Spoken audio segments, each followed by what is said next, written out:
Welcome, my friends, to Angels and Intuition. I am so excited to be here. I'm studied on Johnston. Thank you so much for joining me today. We are going to take the next 45 minutes to talk about all things angels and throw in a little bit of intuition in there as well, and hopefully give you a good foundation for what connecting with your angels can do for you and how you can connect with your angels even more. So very first, off the top, most important thing is just asking the question. So do you connect with your angels? Do you listen to your angels? Do you feel your angels? Do you see your angels? Or do you just know they're there? Or maybe you're in the other area where you just hope that they're there. You're just really hoping they're there. Whichever it is, it doesn't matter. One isn't better than the other, but it is important to start to recognize, gosh, I tend to kind of feel more. And some people will say, well, I really tend to hear my angels. And some are like, you know what? I don't hear them or feel them or see them, but I just know they're around. And all of those count. All of those matter. All of those are important because we all have different ways that we connect with the spirit world. And each one of us has what I call our natural attributes. And natural attributes are the gifts that we're the strongest in. So as far as the intuitive abilities go, and this can be really basic for some of you, are like, oh, I already know this, but for others, I want to make sure we're all on the same page. So the way that spirit speaks to us through our intuitive gifts is seeing, hearing, feeling, scent, and knowing. So we've got these 5 ways. We call them the clairs. So clairaudient, clairsentient, claircognizant, clairvoyant, and clairfragrant.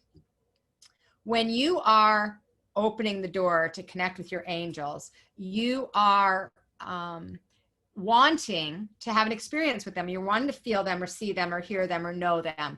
And oftentimes when people are unaware of their intuitive abilities, they miss the signs that spirit is bringing us. So first off, I want you to think about when I have a sense, when I get an intuition on something, what is the way that it comes through the strongest? Do I usually get a gut feeling, like I feel it in my body? Do I usually have that auditory voice that whispers in my ear? Is it often just this knowing and I don't even know where it's coming from? Or is it more of a visual experience? I have a dream or I see a sign and it tells me. Because whichever way you can connect with the most, that is likely your dominant intuitive ability. And what I discovered at the age of 13, when I started connecting with angels and seeing deceased loved ones and having all these spiritual experiences, was I realized, I started to learn that I needed to embrace my natural spiritual gifts. If I didn't embrace my natural spiritual gifts, I started to miss the signs that spirit was bringing to me. And so I find that most of us, I don't know if you're like me, but I did not like my natural gift. I wanted a different one because it wasn't, so I'm clairsentient, I'm a feeler. And feeling isn't fun all the time. I would feel the heaviness, I would feel the density, I would feel the sadness, I would feel the pain of other people around me. And I didn't know how to not feel it. I hadn't learned yet the tools that I could use in order to do that. So I just was stuck in the feeling and I didn't like feeling. So I kind of turned my feelings off. A lot of us as clairsentients, feelers, empaths, we do that. And then we try to experience spirit in other ways. I always wanted to see, okay, if I just saw it, then it would be real, instead of focusing on the gift I had, which is feeling. So when I finally embraced that gift, so yours might be clairvoyance. Maybe you don't like to see spirit. It scares you, maybe. So we push against it. Well, then the other gifts don't open up. You see, when we embrace the one gift, then it's like the key that unlocks the door to all the others. But when we ignore it, when we push it, then it's like we block all of those gifts. So it's really important for us to start to become aware of what is your natural gift and start embracing it. And even if you don't love it, I didn't love being a feeler, but I learned how to then find tools to help me to manage the energy so I didn't absorb all the sadness and pain and anger of the people around me or the environment. I mean, especially right now in this day and age, guys, come on, we've really got to be really mindful of our energy and not ignore it and deny it, but instead embrace it. That's the key, again, that unlocks the door. So seeing, hearing, feeling, knowing, and scent, that is the way that the spirit world, and when I say spirit world, I don't just mean angels, I mean our loved ones in spirit, I mean our spirit guides, I mean ascended masters, and or the God of your understanding. So any and all of the spiritual beings you can connect with by learning how to open up to your intuitive abilities. The best way that I found to do that is through meditation. It's through opening that channel and making that connection, opening that door and saying, I'm open to receive love, support, healing, awareness, insight from you. And making that connection day by day by day has helped me over the last 35 years make such a stronger connection with, number one, my angels, but even more importantly than my angels have been myself. It's made me learn to trust myself and my intuition. And when I learned how to do that, then I could be open to the angels, the spirit world, the afterlife, my loved ones, other people's loved ones, etc. So first thing is recognizing what is your natural gift. So are you wanting to develop a relationship with your angels? I'm figuring if you're watching this class, then you have some interest in it. And then we want to know, okay, what is your greatest strength? What is your strongest intuitive ability? Because I want you to, even if you don't like it, I want you to expand it. If you're claircognizant, that's one that a lot of people get frustrated with because you've got these thoughts in your head and they're guiding you in different directions. And then you get these things that pop in your head and you're like, I don't know if that's my intuition or if that is spirit speaking to me directly, or if that's just my mind or my ego. Like, I don't know where it's coming from. And it can be really hard to discern. So if you're claircognizant, you might not like that because you don't know which one. Sometimes you feel like you're crazy. What I've discovered is usually the intuition, when spirit is speaking to me, that's the one that sounds the craziest. My own mind isn't usually as crazy as my spirit is. My spirit, not because it's crazy, but because it's out of what my ordinary day-to-day life steps would be, because I need to change direction. That's generally how I know the difference, because one is much more of an internal feeling and the other one is much more of an external feeling. But either one, whatever you have, guys, it's time to embrace it, all right? Because here's what I know for sure. Absolutely, I know that when you learn to embrace your natural intuitive gifts and you start to unlock the doors to those other gifts, the connection that you can have with the spirit world, with your angels and with your spirit guides and with your loved ones that have transitioned this physical plane, your life changes, and it changes in these amazing ways that they're hard to describe, and they're so powerful because we can shift from this physical plane, not because we need to shift completely and get out of the body, because we need to stay in the body, but we get into remembrance and we get into wisdom, we get into knowledge, and we rise above so much of the human condition, and we can see a bigger perspective, and we become more loving and more open and more understanding. All that happens when we're more connected to the spirit realm, from my perspective.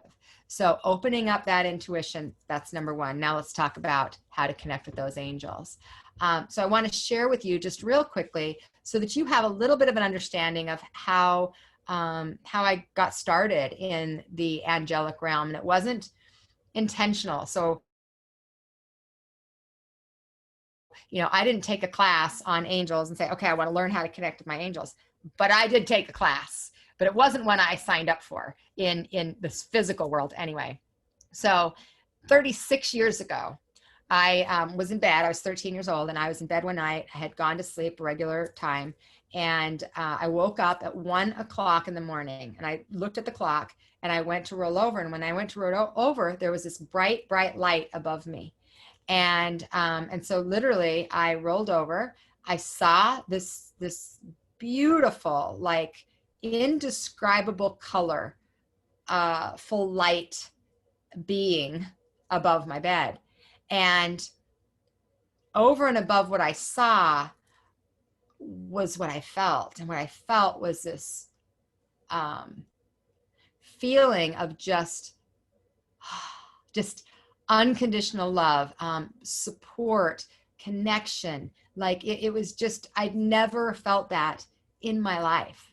And think about this now, I'm 13. And I was so calmed by this feeling, so relaxed, so in it, that I literally just rolled over and I went back to sleep. Then I woke up in the morning. And when I woke up in the morning, then my head kicked in and said, oh my God, what was that? And I ran downstairs and I told my mom what happened. And she said, well, Sunny, that was your guardian angel. And I said, I don't think I have guardian angels, Mom. And she was, of course you do. Everybody has a guardian angel. And I said, I don't think I do, because the things that have happened to me, and it wasn't like I was having a really hard life, but I was in a really depressed state. I didn't feel like I connected with anyone. I didn't feel like I fit in anywhere. And I was in the state of Utah. I was growing up in Utah, and I was not the dominant religion there. And so I just didn't feel a part of anything. And so I was really depressed. And she said, well, of course you have a guardian angel. Everybody does. And I go, no, if I had one, then all this stuff wouldn't happen. Because that was the way I thought at that age. So my mom went on to tell me, she said, well, Sunny, I went into your room at 11 o'clock last night and I prayed over you. And I asked God and the angels to keep you safe and to keep you happy and healthy. And that was my prayer. And so what I realized in that moment, even though I didn't understand it, I didn't get it, I didn't know all of it, what I realized is I, at 1 a.m., had awakened to the manifestation of my mother's prayer. And I didn't know how it happened. I didn't know why it happened. And I didn't quite even believe that that's what it was. But it made me curious. It made me curious. And that curiosity, I still live with today. That curiosity of, what if? What if there are angels? What if they can help us? What if that experience of that peace that I felt in that moment could happen again? What if? And so I didn't know how to recreate that situation. You know, I couldn't understand, okay, I was just going to bed one night. How do I do that again? And so what I did start doing is I just started talking out loud. I'm like, so this was the way I did it. So I don't know who you are, and I don't really know where you came from or why you're here, but I'd really like to feel that again. Could you come back? That was my 13-year-old way of invoking the angels into my life. And here was the cool thing, is it worked. They did start coming back, and I did start having these experiences, and I did start seeing them again and feeling them again. And over the next many years, it was like I was taking a class, and they were teaching me about themselves. Each of the archangels that were coming to me, they were teaching me about their qualities and how I could work with them and how they could help me, and allowing me to learn how to receive and feel supported. And it was fascinating, and it was scary, and it was frustrating all at the same time, because I was having these amazing experiences with the angels, and then I was feeling so disconnected in the body, and I just wanted to hang out up here. I just wanted to be in the spirit world. That felt really safe, and I felt great there. Coming into the humanness and going to school and going to work and doing all these things I needed to do, I didn't like any of it. And so there was a 15-year, from the time I was 13 until I was 28, a 15-year struggle with this experience of knowing I could connect, feeling this, having literally miraculous experiences, and then pushing it away because I just wanted to be normal. I just wanted to be like everybody else. I just wanted to fit in. I just wanted to be accepted, and certainly talking to angels, and connecting with deceased loved ones, which happened that next year. I started seeing deceased energies around people's, around my friends and around their parents, and I would say something out loud, and that clearly was not the route to go. What I learned very quickly was that people were not ready for that. It was not acceptable, and I lost a lot of my friends, and got actually much more isolated, quit school at 15, and the whole bit, because it was so difficult for me to be who I was. And so I realized I can't be who I am and have this angel experiences and be normal. So I would do this push and pull dance. And maybe you've done that before. I bet you have, because a lot of us had intuitive experiences. We didn't share them, or we didn't know how to share them, or they weren't accepted, or they were looked at as negative, or the devil or something like that. And so over those 15 years, I had life altering experiences. My life was literally changed. It was literally saved, literally, by the angels when I gave birth to my son as a teenager.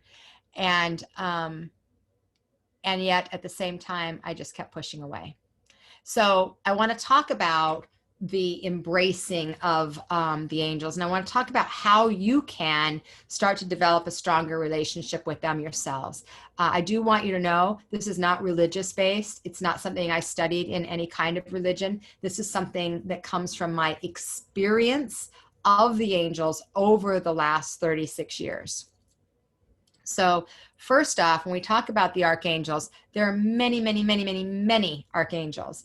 I wrote a book in 2011 called Invoking the Archangels. It is about the 7 archangels that I really had the most experience with when I was developing my relationship with them.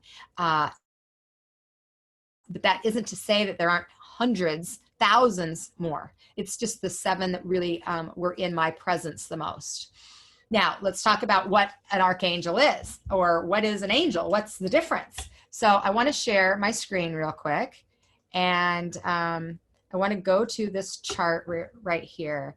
And so what you see here is the energetic vibrational scale. Now, a lot of people don't really understand this or know how we connect with the different energies. And that's why I wanted to bring this to your attention. So we as human beings, our energy is very dense.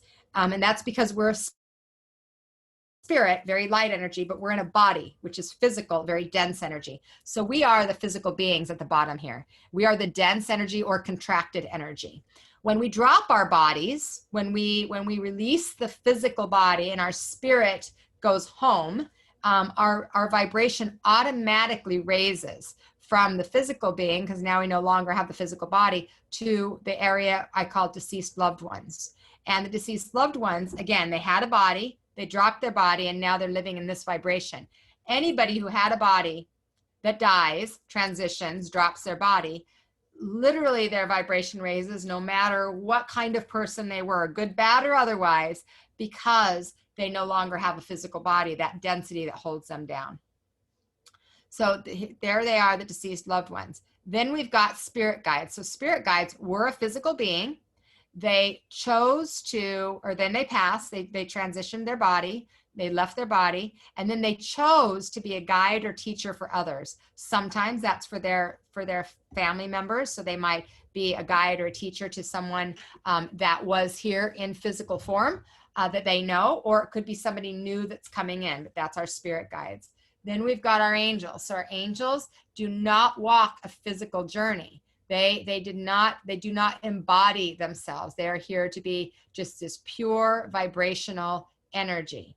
Then we've got the ascended masters. The ascended masters, which I'm sure all of you have different perspectives of who that is, but most people will agree that Jesus was an ascended master, and likely Gandhi was an ascended master, Buddha, ascended master.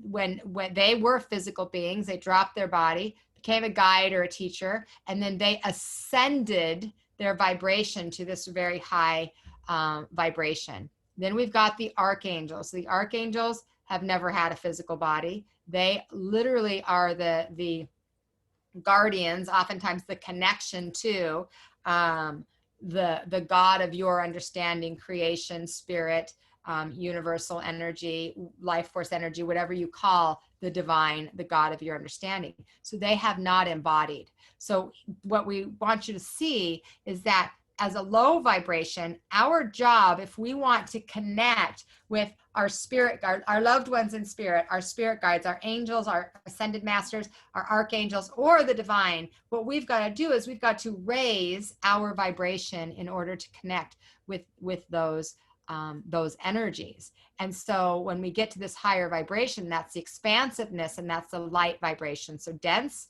here we are, light, there we are. Now remember that when we're physical beings, if we, let's say you know somebody that's really high vibration, okay, and then you know somebody that's really low vibration, there's a scale here in the physical. And when we drop our bodies, that the energy raises, the vibration raises, but there's still a higher vibration in the deceased loved ones, and there's a lower vibration in the deceased loved ones. If somebody was very depressed in their physical realm, then they're going to be on a lower scale in that deceased loved one's area. Or if they're very outgoing and loving and gentle and kind, then they're going to be in the higher vibration. So it's just raising that frequency.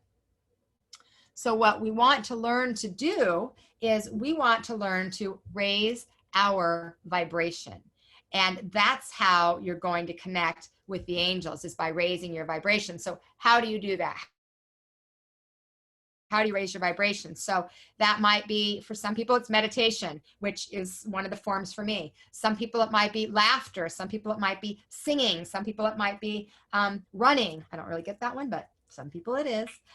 So anything that brings you joy, anything that brings you joy will raise your vibration.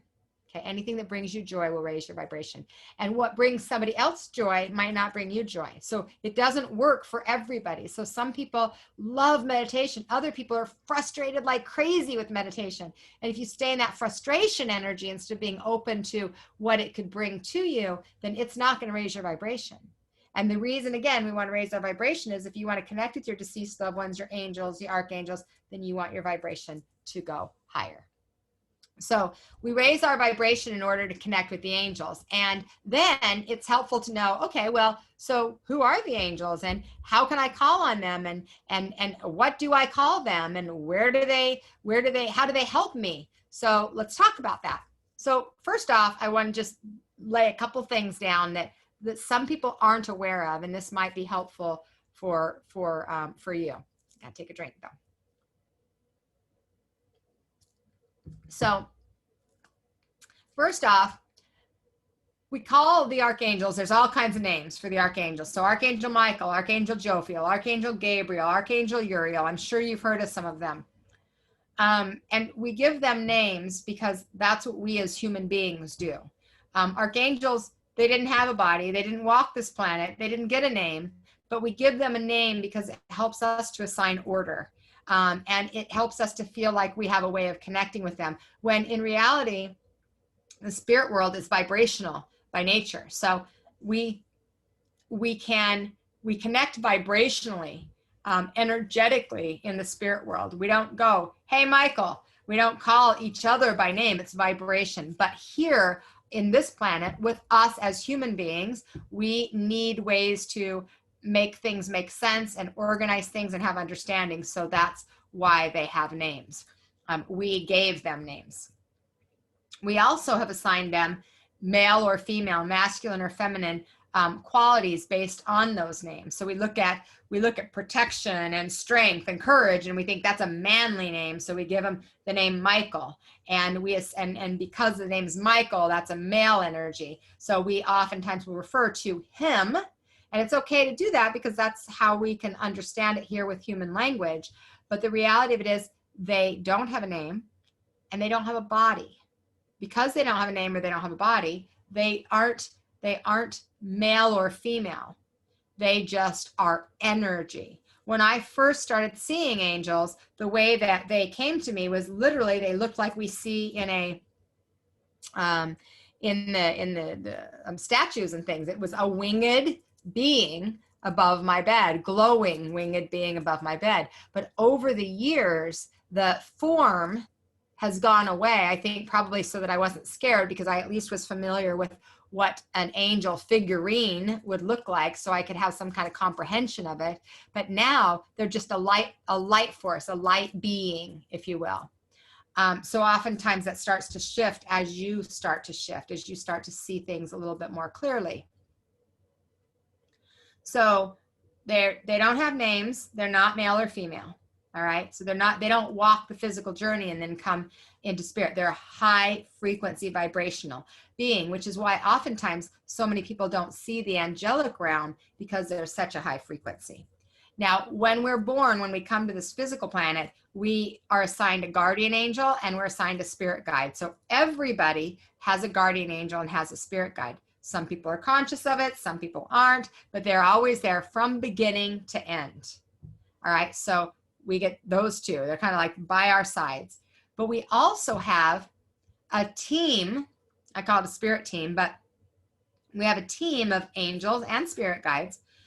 But specifically, I'm talking about angels today. So a team of angels that are there to support us at different times for different reasons.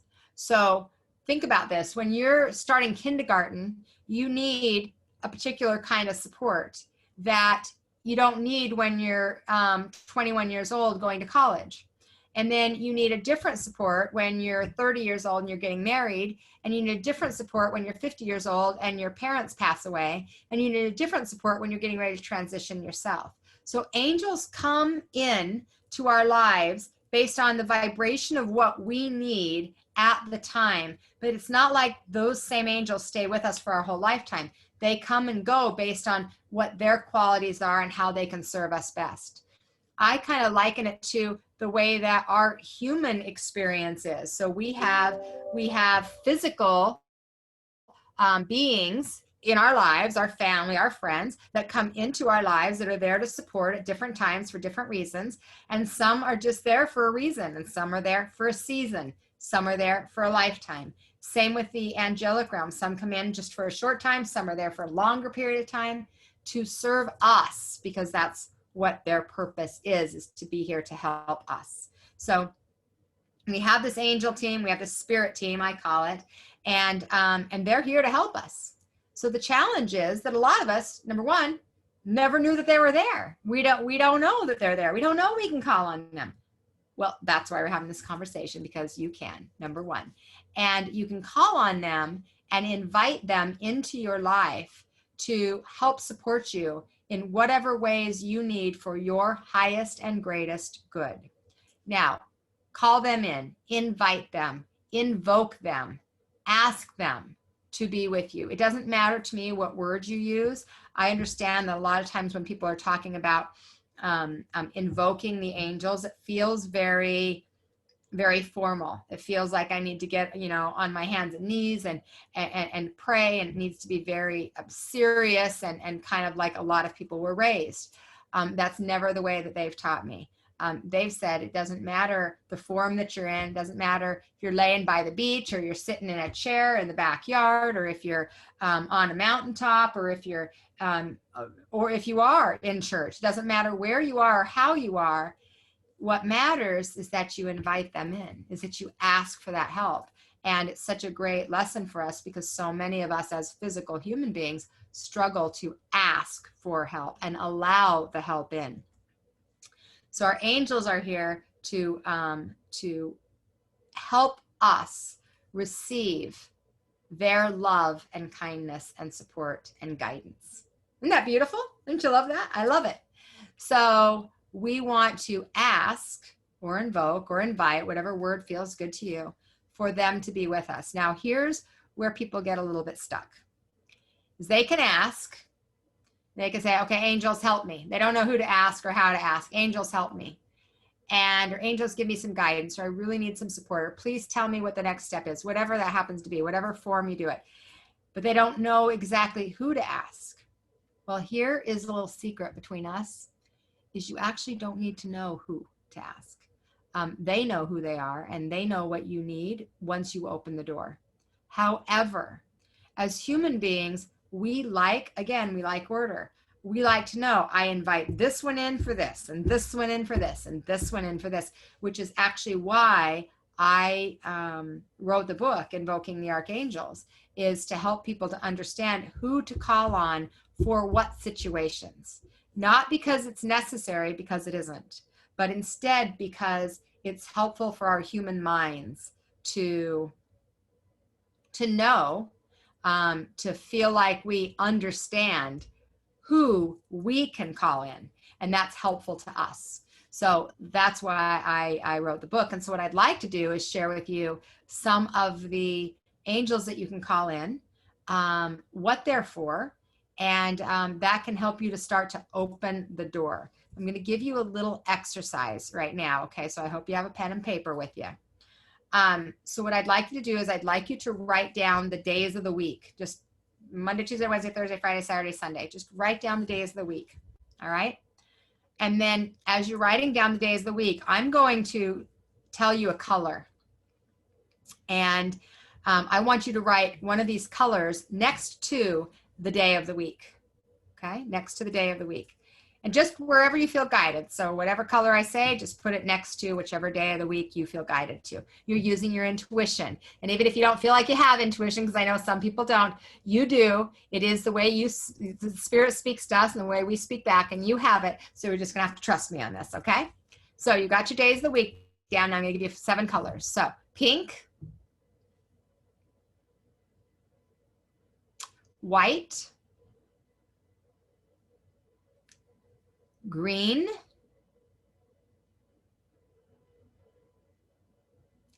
yellow,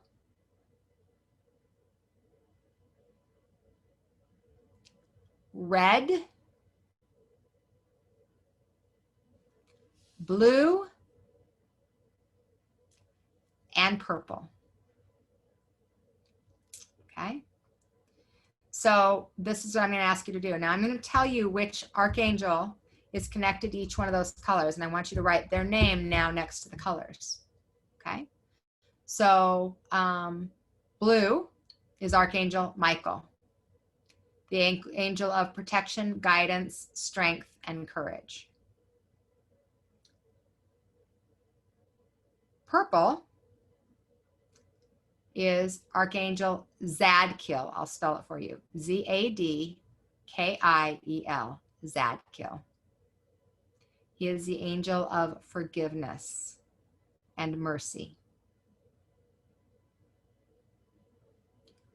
White is Archangel Gabriel. Gabriel is the angel of communication.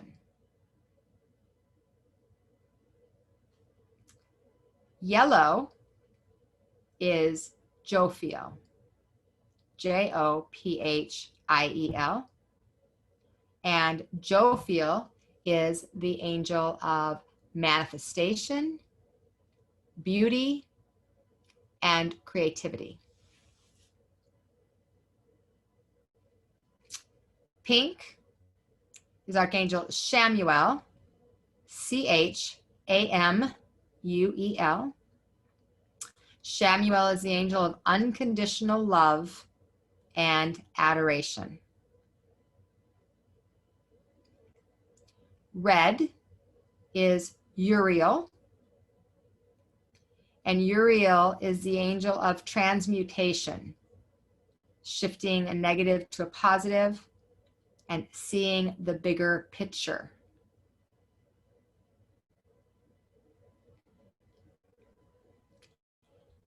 And green is Archangel Raphael, the angel of healing, physical, mental, emotional, spiritual healing. So you've got each one of the archangels written down next to each one of their colors, next to a day of the week. Now here is your challenge/homework. I would love for you each day to invite, invoke, ask them to come into your life. Whoever you wrote down, your intuition guided you to which day. So let's just say it's Wednesday. And on Wednesday, you picked Chamuel. So it's the angel is Chamuel, the angel of love, and the color is pink. Those things you know. So I want you to that day, that morning, ask Shamuel to come to you. Ask him to allow you to experience him in a way that you feel and see and hear and know his presence. And then be mindful, be present, be aware, and see what you notice happens in your day. You might get a love note from somebody. You might have this special feeling. You might be very kind to yourself, or you might feel really romantic with your partner. The next day, let's say it's Uriel, then you're going to invite Uriel in. Now, one of the things you can do to enhance this is whatever color they are, wear that color. You know, if you've got a bracelet, if you've got natural crystals, so if you've got Shamuel and you've got rose quartz, wear that, put it in your pocket, put it in your purse. Bring a pink hair tie, pink panties, doesn't matter to me. Like, bring in the energy, the color of that particular angel that reminds you throughout the day to invite and ask and connect with that angel. Do a visualization of pulling that color around you and just doing a short invocation, asking for their presence to be with you. It's a fun little exercise, and what this will do is help you to develop a relationship with each one of the archangels. But what I'd like to do to kind of wrap up is I'd like to do an invocation with you, where we're going to invoke each one of the archangels. So then you'll have a little bit more of an experience with each one of them, so that when you do that homework and you do that exercise, you'll have a sense as we walk through this meditation. So it's a short meditation. It's actually in my Invoking the Archangels book, and I'm going to share it with you. The one that I actually used in the book, because so for somebody who works with the angels all the time, I have a tendency to skip some of the specific things that when somebody's brand new might not know. So I'm going to use the one that's in the book, which is the one that I used for years and years and years when I was first really developing this relationship. It's the one they gave me. So they gave particular guided meditation. Okay. So just get yourself comfortable, get quiet. It'll take 5, 6, 7 minutes. Shouldn't be too long. Get quiet, calm, focus, take a couple of deep breaths. When you feel ready, you can just close your eyes.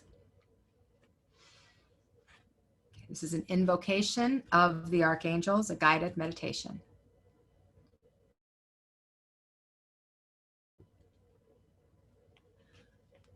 So we're going to begin by invoking Archangel Michael, the angel of protection. He stands to your right.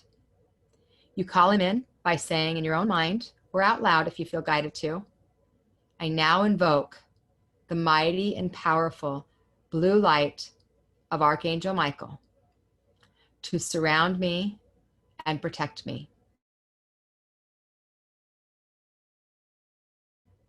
I ask for strength, courage, direction, and protection from any negativity, seen or unseen.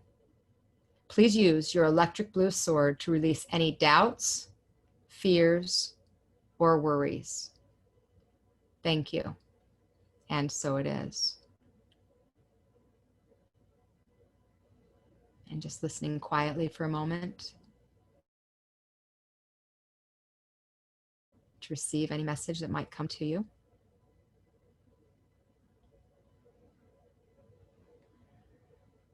And now we move to invoke Uriel to stand to your left side. I now invoke the mighty and powerful Archangel Uriel to stand on my left side. Please release all my anger, worries, and fears. Please surround me with your wisdom, peace, and joy. Help me to serve others with an open heart so that I may learn to receive and give with generosity, appreciation, and kindness. Thank you, and so it is. And feeling Uriel's presence, become aware of any guidance or wisdom.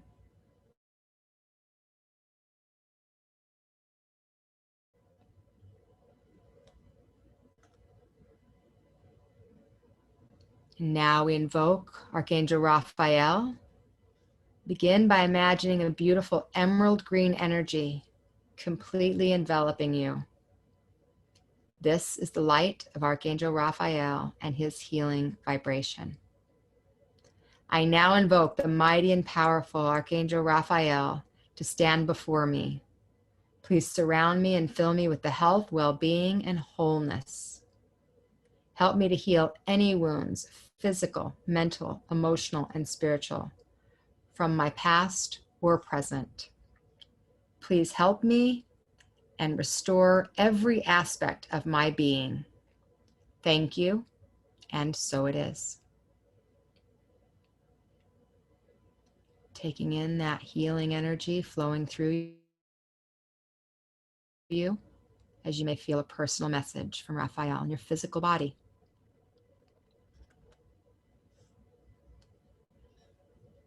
And now we visualize the white light of Gabriel coming down from the heavens and entering your body through your crown. Feel Gabriel's energy of communication and clarity. I now invoke the powerful Archangel Gabriel to stand behind me. Please bring me insights that I may always speak the truth. Remove all my doubts and fears and allow me to express myself in a loving way through mind, body, and spirit. Thank you, and so it is. Now take a moment to relax and listen and open your heart to any message you might receive from Gabriel.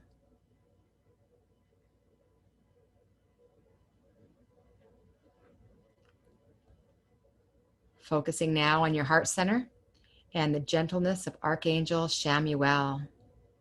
I now invoke the mighty and powerful pink light of Archangel Chamuel to expand the love I have in my heart. Please help me to find unconditional love and compassion for myself and others. Allow me to love and accept myself exactly as I am and witness the love returning back to me. Thank you, and so it is.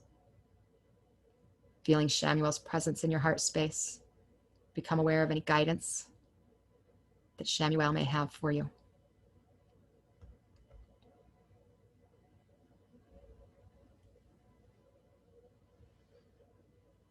Now you see a beautiful golden yellow energy encircling you, and you know that Archangel Jophiel is surrounding you. I now invoke the powerful Archangel Jophiel to surround me in the golden light of beauty and manifestation. I ask that you guide me and inspire me to see the beauty that life has to offer, to affirm and witness the positive in each and every experience. Allow me to be a teacher of positive manifestation and creativity. Thank you, and so it is. Take a deep breath and know within your mind the message that Jophiel is sending you now.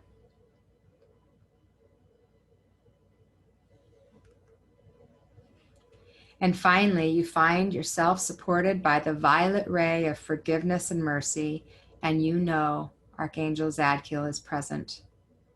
I now invoke the mighty Archangel Zadkiel to help me surrender and release any judgment, criticism, or neglect from myself or others. I ask for all my pain and negativity to be released and replaced with peace, joy, tolerance, and love. I ask for forgiveness on all levels. Thank you, and so it is. And now feeling the energy of forgiveness and joy flowing through you as you feel a personal message from Archangel Zadkiel.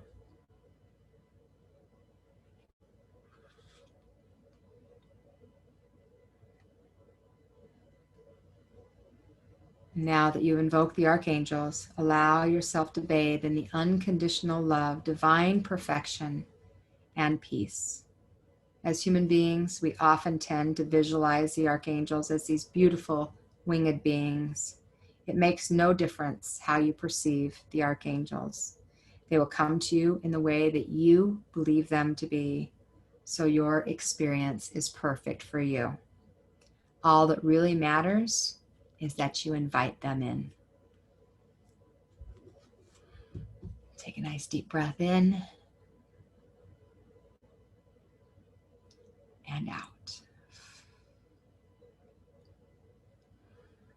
When you feel ready, you can open your eyes, come back into this space, feeling the energy of connection and support and love and peace and forgiveness, and knowing that this connection is a process and that you can develop a deeper and deeper connection by staying present in the moment, connecting with your intuition, opening the door to allow the angels to come to you and through you, and inviting them in.